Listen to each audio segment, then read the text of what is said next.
ఉన్నటువంటి ఒక దొంగ ఖైదీ నంబర్ 6093 అనేటువంటి ఒక ఆర్థిక ఉగ్రవాది ఈరోజు రాష్ట్రానికి ముఖ్యమంత్రి. మన దౌర్భాగ్యం ఈరోజు రాష్ట్రాన్ని కూల్చవేతతో ప్రజావేదికను ఏ విధంగా కూల్చాడో కూల్చివేతతోనే ముఖ్యమంత్రిగా ఉన్నటువంటి ఒక దొంగ, ఒక గజ దొంగ ఈరోజు రాష్ట్రానికి ముఖ్యమంత్రి. మరి ఈరోజు మనం చూసాం రాష్ట్రంలో నేను అధికారంలోకి వచ్చిన తర్వాత జనవరి నెల వస్తుంది కదా, జాబ్ క్యాలెండర్ రిలీజ్ చేస్తానన్నాడు. మరి ఆ జాబ్ క్యాలెండర్ ఎక్కడ ఉందో తెలుసా? తాడేపల్లి ప్యాలెస్ లో ఇంకా ప్రింటింగ్ ప్రెస్ లో ఉంది, ఇంకా బయటికి రాలేదు ఆ జాబ్ క్యాలెండర్. ఈరోజు యువతని మోసం చేసినటువంటి మోసగాడు ఈరోజు ఏదైతే హామీలు ఇచ్చి హామీలు నెరవేర్చకుండా ఈరోజు దొంగ బూటకు హామీలు ఇచ్చినటువంటి పెద్ద గజ దొంగ ఎవడన్నా ఉన్నాడు అంటే అది మన బటన్ రెడ్డి గారు, జగన్మోహన్ రెడ్డి గారని సందర్భం మనవి చేస్తా ఉన్నాను సోదరులారా. ఈరోజు యువతకి ఒక సముచిత స్థానం కల్పించాలి, ఒక ప్రాధాన్యత ఇవ్వాలి. ఇంజనీర్లు, డిగ్రీలు, పీజీలు చేసుకున్నటువంటి చదువుకున్నటువంటి యువకులకి మేము అండగా ఉంటామని ఆ రోజు 2014 నుంచి 19 వరకు 5 సంవత్సరాలు ముఖ్యమంత్రిగా పనిచేసినటువంటి చంద్రబాబు నాయుడు గారు మరి ఆ రోజు కియాని తీసుకొచ్చారు. అనంతపురంలో కియా మోటార్స్ తీసుకొచ్చారు, డిక్సాన్ కంపెనీ తీసుకొచ్చారు, సెల్కాన్ తీసుకొచ్చారు, టీసీఎల్ తీసుకొచ్చారు, హీరో మోటార్స్ తీసుకొచ్చారు, అశోక్ లేలాంటి కంపెనీలు తీసుకొచ్చారు. అలాంటి ఎన్నో కంపెనీలు రూపొందించి విశాఖపట్నంలో మిలియం టవర్ 1, మిలియం టవర్ 2లో అనేక మందికి ఉపాధి కలిగించే విధంగా మరి ఆ రోజు చంద్రబాబు నాయుడు గారు యువతకు ఒక ప్రాధాన్యత ఇచ్చి ఉద్యోగ కల్పన కలిగిస్తే ఈ దుర్మార్గుడు, ఈ మూర్ఖుడు ఏదైతే అమర్ రాజా కంపెనీ అనేది ఒకటి ఉంటే ఆ కంపెనీని కూడా తరిమేసినటువంటి పరిస్థితి. తరిమేసిన ద్వారాగా 6000 మంది ఉద్యోగస్తులు రోడ్డున పడిపోయినటువంటి పరిస్థితి ఒక్కసారి మనం అందరం కూడా ఆలోచించాలి సోదరులారా. అంతేకాకుండా ఒక గుడ్డు మంత్రి ఉన్నాడు, ఒక బచ్చాగాడు, ఒక బచ్చా మంత్రి, ఐటీ శాఖ మంత్రి.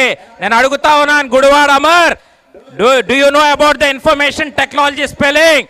How many companies has got from this Andhra Pradesh? I'm asking you. నీకు తెలుసా ఈరోజు ఎన్ని కంపెనీలు ఆంధ్రప్రదేశ్ రాష్ట్రానికి తీసుకొచ్చావు? ఏమంటా ఉన్నాడు? దావోస్ వెళ్తే వణుకు పుడతాది, చలేస్తాదని చెప్తా ఉన్నాడు. మీలాంటి పనికి మళ్ళీ బచ్చగాళ్ళని మంత్రిగా పెట్టుకున్నట్టు ఇలాంటి సన్నాసి ముఖ్యమంత్రిని అనాలి. ఈ రోజున అడుగుతా ఉన్నాను, ఒక్క కంపెనీ కూడా తేలేదు సరికదా? విశాఖపట్నంలో ఉన్నటువంటి HSBC, Franklin Templeton, Adani data centre, Lulu ఇలాంటి కంపెనీలన్నీ కూడా వీళ్ళకి భయపడి పారిపోయినటువంటి పరిస్థితి తీసుకొచ్చింది జగన్మోహన్ రెడ్డి. ఒక్కసారి మనం ఆలోచించాలి సోదరులారా. ఈరోజు సంపద సృష్టించడంలో అది నారా చంద్రబాబు నాయుడు గారికి సాధ్యం తప్ప ఇంకా వేరే ఎవరికి కూడా కాదని సందర్భంగా మనవి చేస్తా ఉన్నాను. మరి మీ అందరికీ కూడా ఒకటి మనవి చేస్తా ఉన్నాను, అయ్యన్న పాత్రుడు గారు ఈ నర్సీపట్నమే కాదు రాష్ట్రంలో ఉన్నటువంటి యువత భవిష్యత్తు కోసం నేను ముందున్నాను, నా అడుగు మీతోనే అని ముందుకు నడిచినటువంటి వ్యక్తి అయ్యన్న పాత్రుడు గారు.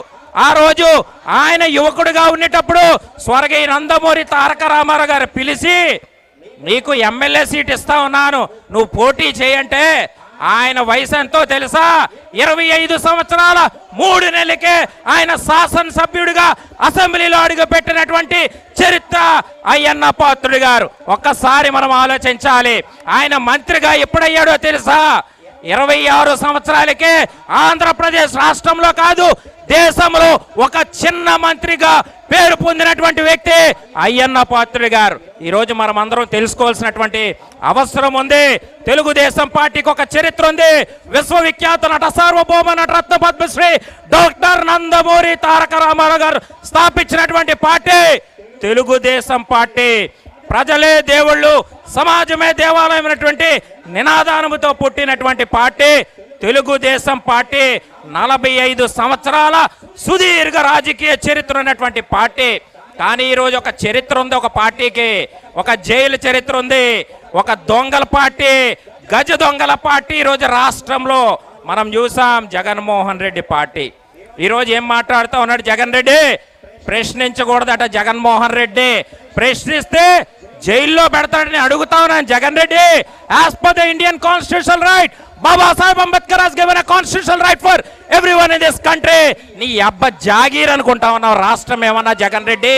నేను అడుగుతా ఉన్నాను, రాష్ట్రంలో సంపద సృష్టించలేదు కానీ ఈడమ్మ మూడు సొమ్ములాగా రాష్ట్రంలో విశాఖపట్నంలో 25,000 కోట్లకి ఈరోజు ఏదైతే ఉన్నటువంటి సర్క్యూట్ హౌస్ కానీ, ఏదైతే పంచాయతీ బిల్డింగ్లు కానీ, ఏదైతే ఉన్నటువంటి పాలిటెక్నికల్ కాలేజీలు, పీడబ్ల్యూడి బిల్డింగ్లు, ఈరోజు ప్రేమ సమాజం, రాడిసన్ బ్లూ అన్నటువంటి ఈ భూములన్నీ కూడా తాకాటు పెట్టి 25,000 కోట్లకి తాకాటు పెట్టినటువంటి పరిస్థితి ఈరోజు మనం చూస్తా ఉన్నాం సోదరులారా.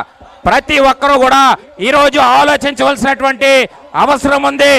యువకులు తలుచుకుంటే ప్రభుత్వాన్ని నిలబెట్టగలరు, ప్రభుత్వాన్ని కూల్చేయగలరు. ఇది ఖచ్చితంగా మనం ఆలోచించవలసినటువంటి అవసరం ఉంది. ఈరోజు మీ అందరూ చేసుకున్నటువంటి అదృష్టం ఏంటో తెలుసా?